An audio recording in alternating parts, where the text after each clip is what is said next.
মোট কথা হলো পানি ঢুকতেছে কুশিয়ারা নদী থেকে। ওই যে সামনে যে একটা মন্দির আছে, মন্দিরের সাইড দিয়ে পানি ঢুকতেছে।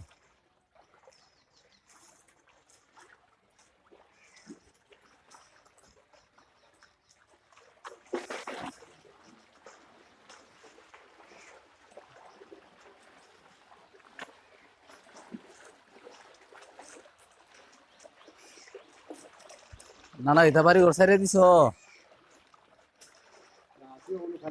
ওখানে পানি তো এখন কই যান এটা লইয়া?